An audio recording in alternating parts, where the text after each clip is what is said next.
Mangesh Kaka. Mangesh Kaka is the man I have to thank for this trip to Surat. Mangesh Kaka is the doorman at the very popular Chedda stores in Matunga. Some of you may know that Chedda stores is a mecca for Gujaratis because it has all these Gujarati delicacies, thepla, fafra, ghatia, undia. But it is in the winter months that they receive a daily supply, a daily limited supply, limited is the key word, of delicacies straight from Surat. So I was there once trying to get my hands on undiu. Mangesh Kaka was standing over there. He called me, hello, come here, hello. What are you doing? You have a beautiful car, the Jeep. Take it, drive to Surat, 6-lane highway, beautiful roads, and you'll get such a wide choice. Not just pork and undia, you'll get locho, you'll get khaman, you'll get paya, you'll get nalini hari, you'll get egg preparations, the works. Go there.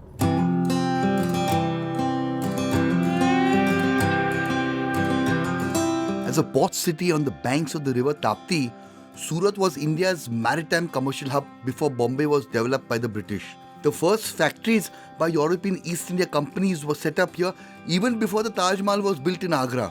The Tapti, on which once majestic multi-masted ships from London and Lisbon sailed into Surat, has long since silted up. But today Surat continues to flourish as an important diamond polishing centre and is known for its food, especially in the winter, and some of this food reflects its heritage. The moment I say pork and Surat together, most people have a minor cardiac arrest. Hey Bhagwan, Surat ma dukkar. Then I have to repronounce pork. It's not pork, it's pork. Known as green millet or sorghum in English, pork is harvested in the winter months.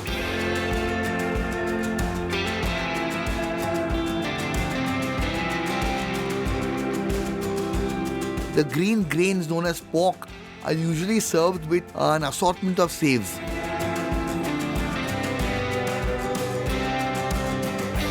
Geriatric Gujarati grandpas will tell you, Surat no jaman, me Kashi no maran. To give your soul the highest degree of satisfaction, you need to dine in Surat and then die in Varanasi. And if there's just one meal that you can have in Surat, then it has to be the undiu, the kingpin of the winter table, celebrating vegetables that are harvested during the colder months. I was treated to this delightful dish at my cousin's house in Surat, whose Maharaj is an old hand at preparing undiu. Her mother-in-law gave me the lowdown. Yeah, it tastes Oh, this is what I love. I mean, this green garlic is only available in the winter, right? Yeah, and it's a very Surti specialty. very And even this, this is the reason why these Europeans came here and never left. I mean, their food is what, just potatoes and cheese boiled together. But I mean, with all this kind of flavors and all that, who wouldn't want to come to India?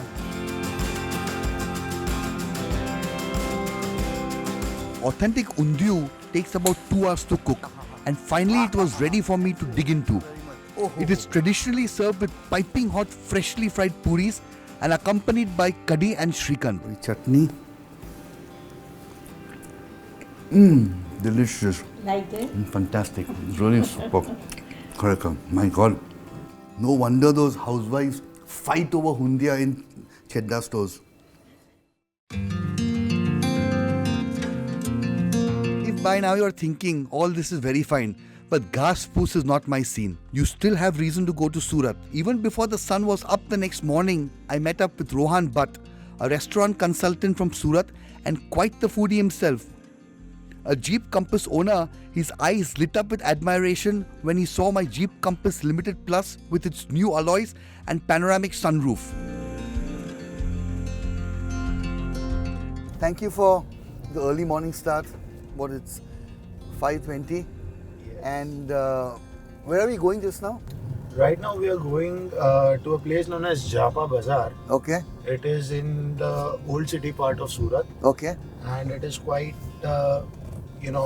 like the hub for the Muslim community. All right. And mostly the Boris live over there. Chanbhai, kem cho?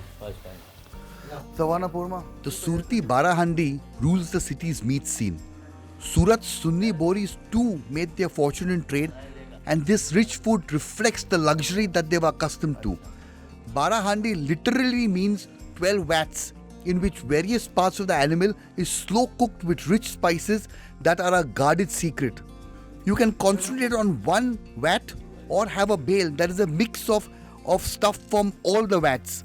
Oh, wow. Both are very nice.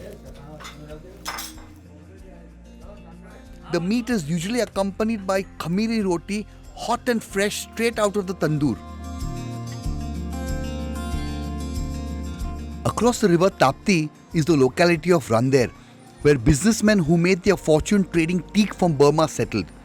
Today, its narrow streets are crowded with mosques and mansions, some of which still wear an air of grandeur from an era long gone. The Jeep Compass's precise steering and large and clear reversing camera meant that I could navigate these streets and park into compact spaces with ease.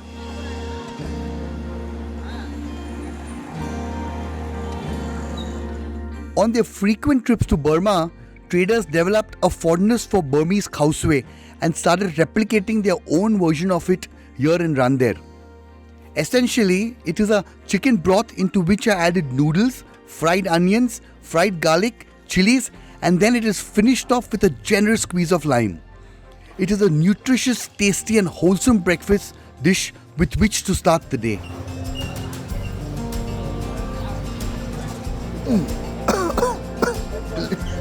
Good bhai. But yummy. Very tasty.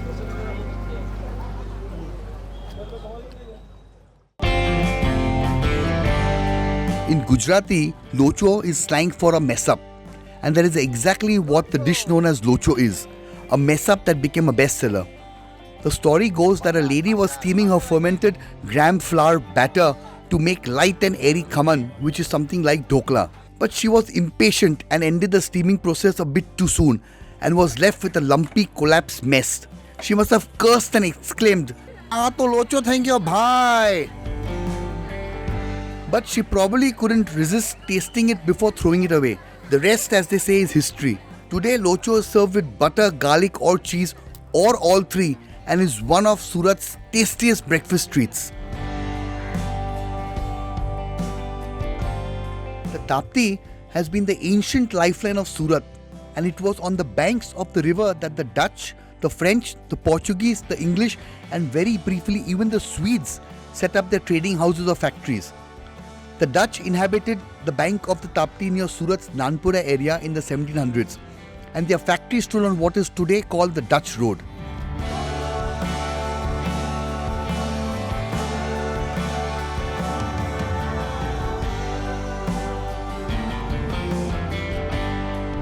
This place, Dotiwalas, have a connection with Surat that goes back to the 1700s. When the Dutch East India Company was here, they hired 5 Parsi men to bake bread for them. But when they packed up their East India Company operations and left, that time they handed over the ovens to one man called Framji Pestanji Dotiwala, and he continued to bake bread for the expats. And then, so when he would bake bread and the leftovers would be hardened and sold as biscuits, and these became the famous Surti Basarsas that are renowned all over India. And Dotiwala continues to bake these for over 300 years. Now they've of course spread into biscuits and cakes and pizza bases, but their flagship product continues to be the Surti Batasa. Batasa that has got jeera and butter inside it. That biscuit that you dunk in your chai and eat, that's the one that comes from here.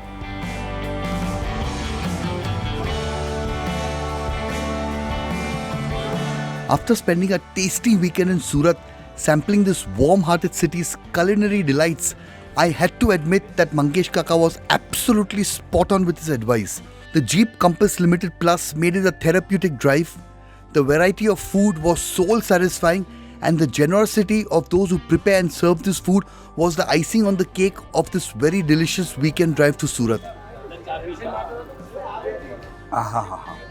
Some of this may be street food, but make no mistake that these are recipes that reflect this city's rich culture and hallowed heritage.